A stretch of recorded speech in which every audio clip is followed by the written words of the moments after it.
With the new release of the Dungeon of the Mad Mage and of course Ravnica, if you're like me, your D&D shelf is starting to get a bit on the heavy side. But with all these books, it can be a lot for newer players who may have just jumped in more recently to try to figure out what the hell they should actually run if they want to run a pre-written adventure. So today I bring you the totally factual and not subjective in the slightest ranking of the best adventures for Dungeons & Dragons 5th edition. Oh man, I hope people get the satire and sarcasm this time. I seriously had like 8 comments screaming at me for saying that Dungeons & Dragons is basically just a video game with dice. So if you happen to be one of those commenters, I just want to say you are so appreciated here. Thank you. Now this video is for Dungeon Masters, as it will include some spoilers for each of the adventures as we sift through them on our way to the best of the best. So fair warning, if you want to watch the video and just skip ahead through some of the books, keep an eye out on the top corner for spoilers.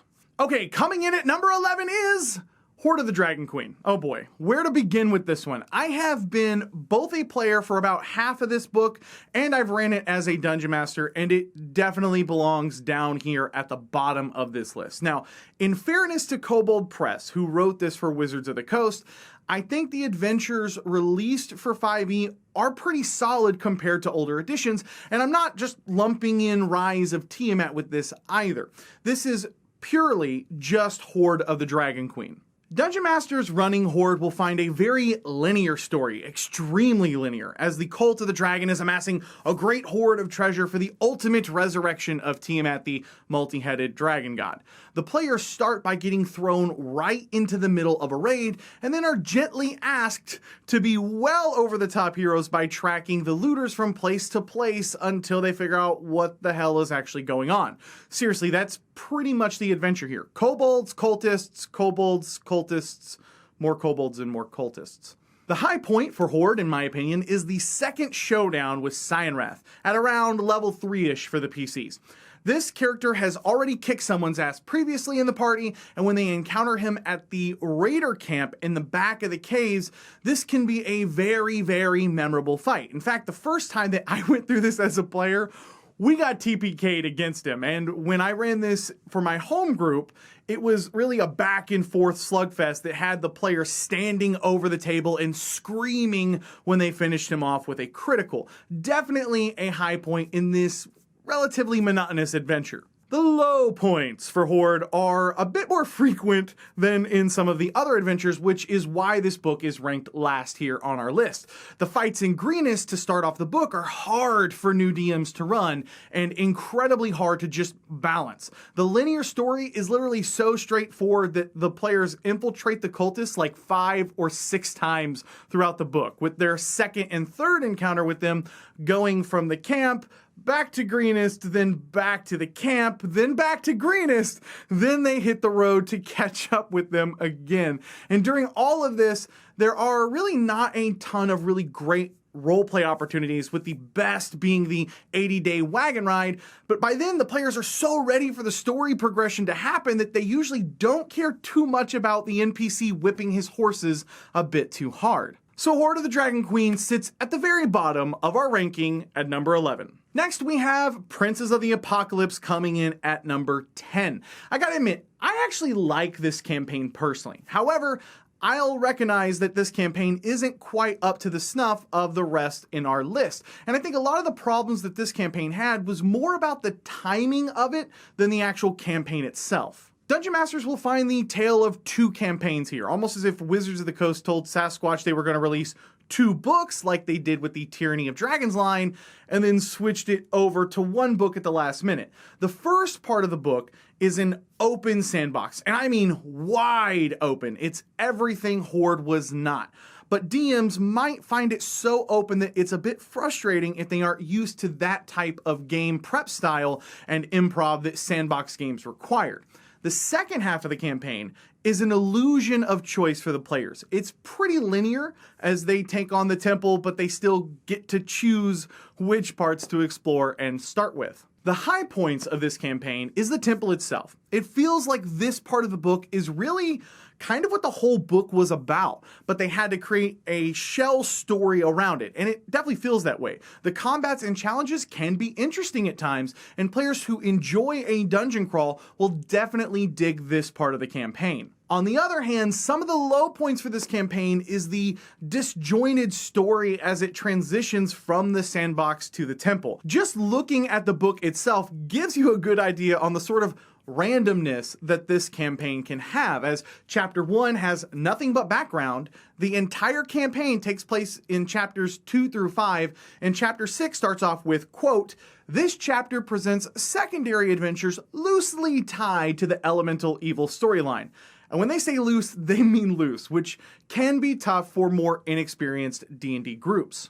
So Princes of the Apocalypse comes in at number 10. Next up, we have a more controversial pick at number 9, but it's just fact, guys, so, accept it. And that's Tales from the Yawning Portal. I know. How could a book filled with some of the all-time best classics in D&D be so low? Well, I'll admit a little bias here, but I really did not care for this book, especially when I read it and realized the absurd way that they were trying to tie all of these stories together with the Yawning Portal Tavern or whatever the hell they called it. It was bad. It was really, really bad. Totally immersion breaking, unneeded, and silly. The only thing keeping this from being the worst of the lot is that you don't have to run it as an adventure, though Wizards of the Coast released it as one, so we're going to include it on this list.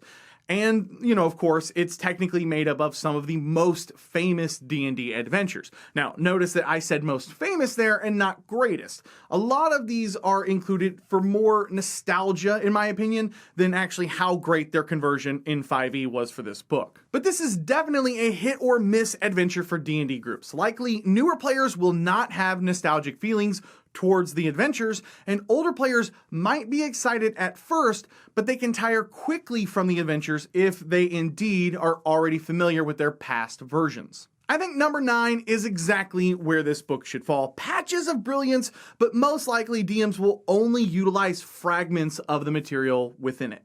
Next up, we have the most recent addition to the Wizards of the Coast adventure line, Dungeon of the Mad Mage. Now, obviously, no group has had a chance to complete this adventure yet, and if you have at the time that this video is releasing, your group is insane and must have been playing 14 hours a day for the past week easily.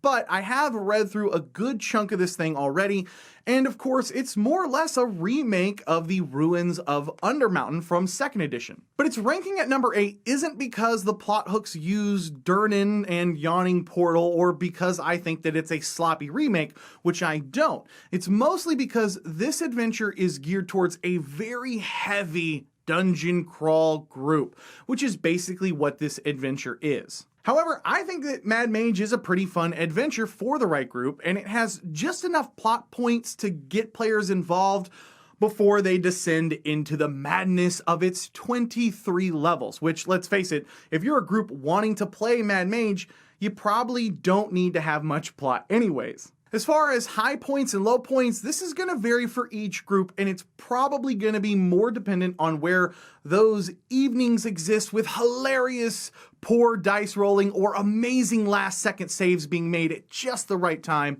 There's plenty of cool loot to snag, and even more places for DMs to throw in their own magic item wrinkles as well. If you are a Beer and Pretzels group, this campaign was literally built for you, as you'll probably be fine when your Dungeon Master says they need a moment to read the next room, no matter how much prep they have already done for the evening. If you're not, however, and you're looking for a game with a lot of NPC interaction when you go shopping for magic items, then this probably isn't the best campaign for you on this list, which is why it comes in at number 8. Tons of fun, but you gotta have the right group for it. Though I will say that each level certainly has its own feel, and there is room for DMs to put their best thespian hats on. I'm looking at you, Muriel. Continuing on to number 7 on this list, we have Rise of Tiamat. The Rise of Tiamat is a solid, high-level, epic fantasy game story, and this is Lord of the Rings meets Dragonlance, and it really is a great adventure. Dungeon Masters looking to run Rise of Tiamat will find their players at the front of the resistance to the Cult of the Dragon, having already established themselves firmly as heroes by this point. Players get to make decisions on where and how them and all of their allies will face the growing threat from the cult, and it is a bit less linear than Hoard of the Dragon Queen. The high point for this campaign is pretty obvious, with a showdown with Tiamat herself, if of course she is successfully summoned, and it is probably one of the most memorable fights any group of players will experience in all of Dungeons & Dragons 5th edition. However, its low points come with the fact that this campaign really needs Hoard of the Dragon Queen to kind of set it up. So as players enter into the second phase of the Tyranny of Dragons theme line, they are probably feeling a bit worn with the storyline. Alternatively, a DM could just throw the players into this campaign, but it would definitely take some of the air out of its urgency. I would recommend trying to get your hands on Hoard first and instead naturally incorporate some of its story elements into a homebrew game in a much faster paced manner before transitioning your group into Rise of Tiamat. Of course, you'll either have to buy or borrow it, and then you'll be doing a lot of work to adapt it, not really using the whole book, but it's really the best way to approach this adventure. Dragon masks, battles with the god, rise of metallic dragons, important council meetings. This campaign has some really, really good stuff in it, so don't dismiss it just because it is preceded by Hoard. Number 6 on this list is a campaign that I'm running right now for my patron group, and it is Out of the Abyss. Now, I'm not gonna lie, it kind of hurts me to only have this thing in the middle of the pack, but the truth is that that's where it belongs. Out of the Abyss is a harrowing adventure for your players as they start the game as captives of the Drow. For much of this book, the players feel exhausted as they try to do anything that they can to escape the Drow and the Underdark before they are recaptured or killed. Throw in a bunch of demons who have taken over the Underdark, bouts of madness here and there, and really never a good place to simply stop and rest, and this adventure can be pretty damn taxing on the players and their characters. The high points in this adventure are the players' encounters with the Demon Lords of the Abyss towards the end of the book. But if you are a DM who has good experience playing off and utilizing random encounter tables, you'll have plenty of small victories and emotional moments during the day-to-day proceedings as your players trek and trudge through the Underdark. But this campaign isn't for everyone, and it definitely has its issues as well. As mentioned, there are very few places for the group to shop or feel safe, and this is not a campaign where estranged friends and distant relatives from your players' characters' backgrounds can pop up from time to time, and when the game starts, there are 10 or 11 NPCs for you to track and voice to accommodate for RP-heavy groups.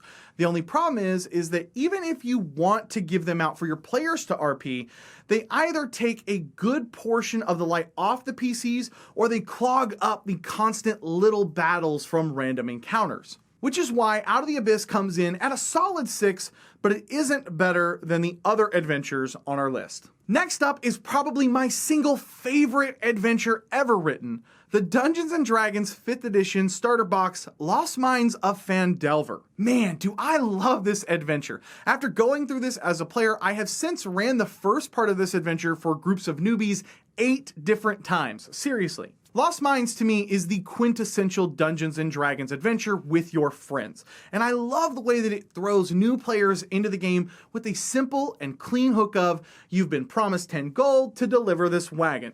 Then we get the infamous and deadly goblin ambush out on the road, and by the time players survive their encounter with Clark and hopefully rescue Sildar, they find a group of ruffians that has taken over all of Phandalin, which of course leads them further down the rabbit hole. Honestly, I love every moment of this adventure and feel like it is paced very, very well, especially for new players. And if you haven't ran it before, I highly, highly recommend it. Right now, I think it's on a crazy steep sale on Amazon, and you can get the whole box delivered to your house for like less than 13 bucks. So if you have any nephews or nieces that you're shopping for Christmas, I would recommend that you snag a copy before they go back up in price. I'll throw a link to it, by the way, down in the description box below. But Lost Mines has its critics, and there are a few places where it can get a little rough on your group, specifically the aforementioned Battle with Clarg and Goblin Ambush for DMs that go a little heavy-handed. In the 8 groups of players that I have ran through the beginning part of this adventure, I've had 5 characters die outright, and a few more obviously drop to 0. So be mindful if your party is very new or isn't very well balanced. Now we're moving on to number 4 on this list, with Dragon Heist. To be honest, all of the rest of these adventures are really excellent, but there has to be winners and losers, so Dragon Heist gets the number 4 slot. Dungeon masters and groups looking to play in Dragon Heist probably have a pretty good idea of what they're getting into just from the name. This is a city-based game with several interwoven plots between factions at odds with one another as sort of a backdrop to the PCs hunting down a great treasure within the city of Waterdeep. The Zents, Xanathar, Brigandierth, led by Jarlaxle, and more each covet the treasure, and there is leeway with not only the player choices throughout the campaign, but with the Dungeon Master as well, as they actually can pick and choose a main campaign villain that best fits their group. The high points in this campaign really come from meeting some of the most famous characters all time of the Forgotten Realms. Additionally, players expecting a bunch of interactions with guards, bandits, and assassins will probably appreciate their surprise encounters with gazers, mind flayers, drow, and even likable Rakshasa demons. Low points for groups will most likely come during a few odd public encounters and dealing with mistrusting guards, along with a few frustrations from your players as they try to hunt down the MacGuffin, the Stone of Galore, which, seems to always be on the move. So moving on to our top 3, we have Storm King's Thunder coming in 3rd place. I really love this campaign despite its 3 huge glaring issues. However, I think that all 3 of these can be corrected pretty easily, and the rest of the adventure is exciting enough to have it beat out Dragon Heist, if only barely. Storm King's Thunder is a massive adventure in scope, and it is reminiscent of Elemental Evil in that it can be a huge sandbox for your players to play in. For Dungeon Masters looking to run Storm King's Thunder, the campaign is in essence a follow-up to the events that took place in Rise of Tiamat, but naturally you don't need to have ran Tiamat first before you just diving into Storm King's Thunder. The giant gods have decided to throw out the ordning, their tier system that ranks all of giant kind in their eyes. Because of this, all kinds of giants are wreaking havoc across the land in their own attempts to be placed higher in any new rankings that might be formed. In addition, the giant court has been infiltrated by a dragon named Ymrith, whose purpose is to sow further discord amongst their hated giants. This campaign has a bit of everything: political intrigue, epic fights, powerful magical loot for your players to find, and so on. And some of my favorite new monster abilities ever introduced for DMs who love the idea of having a giant simply grab a PC barbarian and fling him 60 feet away in the middle of combat. Oh, and by the way, did I mention it also has a kraken in it? However, it has 3 enormous issues that I would highly recommend you address before running this thing. The first is Nightstone, the starting town. I'll be blunt.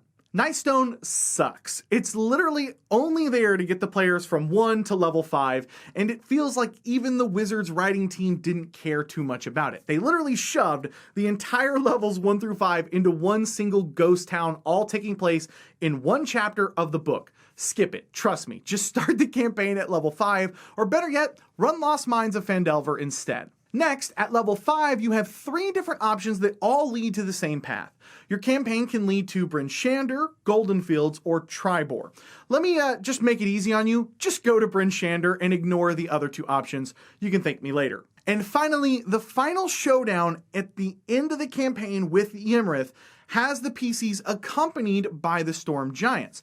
Well, the problem is that the Storm Giants all pretty much soak up any attacks from Ymrith, so I'd suggest either punching up her effectiveness against them or having the PCs face her alone. And if you do go route number 2, you may want to soften her up a bit then, but either way, as is, the final fight can be a little anticlimactic as written. Otherwise, this is one of the best adventures to date, and even though it only barely edged out Dragon Heist, I think that it deserved the number 3 slot. And now for the moment of truth for all you guys keeping track of what's left at home. Coming in second place is Tomb of Annihilation. I almost hate to admit it, but the damn dinosaur adventure is actually pretty freaking good.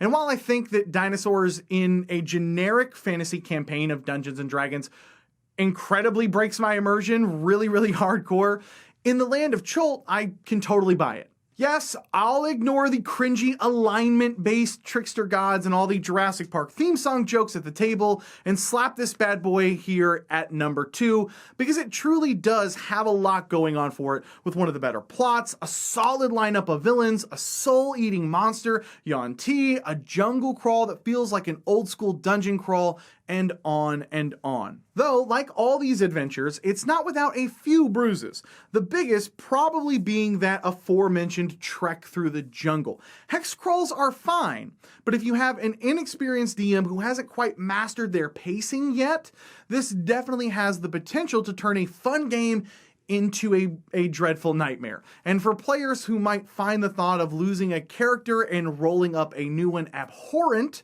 which is silly, guys, it's fine. Just let your characters die. It's gonna be okay. TOA might frustrate them a bit as the soulmonger is too busy capturing and eating souls to let you drag a body around to resurrect it later. But this has some very memorable moments built in, Sphere of Annihilation, and most groups should have a great time with this campaign and get a little thematic break from the traditional Western fantasy Dungeons and Dragons campaigns. And so, of course, that brings us to number 1 on our list. And let's be honest, you guys knew that this was going up here all along, didn't you? The best Dungeons and Dragons 5th edition campaign to date is Curse of Strahd. The Curse of Strahd is a well-polished remake of the classic i6 Ravenloft module released way back in the early 80s, and it read more like a love note to D&D than an actual adventure. On the surface, this reads and plays with a tone very similar to that of Out of the Abyss, where the party is trapped in a dangerous place, and no matter what they decide to do, there really aren't any good choices for them to make. But the key difference between the way the party is faced with an overwhelming dread of inescapable death is the villain, Strahd. In Out of the Abyss, the party is really up against the Underdark itself as the main villain, which can seem very grim. But in Curse, the hubris of Strahd and the way he toys with the NPCs gives the players that sense of opportunity and hope that simply doesn't exist in Abyss. And Strahd is a fantastic villain, plain and simple, powerful, charismatic, and evil at his core. But with his love interest, it gives him a unique aspect that Dungeon Masters simply cannot replicate in Out of the Abyss. And did I mention the instant classic Death House to open the game? I mean, Curse of Strahd is more than just a remake. It's a masterpiece. And that is why it is deserving of the number 1 spot on our list. It is the best Dungeons & Dragons 5th edition adventure to date. And if somehow Wizards of the Coast releases an adventure that can actually top it, we'll all be in for a treat because it's going to take a lot to be better than Curse. Okay, argument section, have at it. Where do you think that I got it wrong? Where do you think I got it right? Post your list if you think you can actually do better than mine. Also, guys, I'd love to hear what some of your favorite bits and parts of all of these adventures were, so of course I'll have something to read over Thanksgiving break. As you can see, I'm still doing the No Shave November challenge to raise cancer awareness. Guys, cancer sucks, and the earlier you get it detected, the better equipped you'll be to beat it. So please, go get yourself checked out and be sure to tell your friends and family to do the same. I just want to take a moment to thank all of the amazing, wonderful, kick-ass, incredible patrons over at welcomeadventures.com who have supported the channel for so long. Guys, thank you for everything you guys have done for me. It really matters, and my wife and I, we appreciate it so very much. If you guys like this channel, you want to support more content like this, and by the way, grab some rewards for yourself. We've got some killer rewards over there. We can do one-on-one DM coaching. I have games available for you guys to play with me in. We're commissioning 2 different maps a month now. So if you support over on the map tier, you will get the entire backlog of all the maps that we've ever done.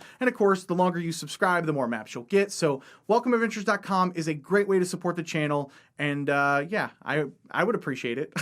If this is your first time here and you love role-playing games as much as I do, I'd love to have you subscribe. Every week I put out new videos on GM tips, player tips, tutorials, and more. So if that sounds like something you might be interested in, just hit that subscribe button down below and come join us. Thank you guys so much for watching. My name is Cody, and may your games be filled with awesome memories and even better friends.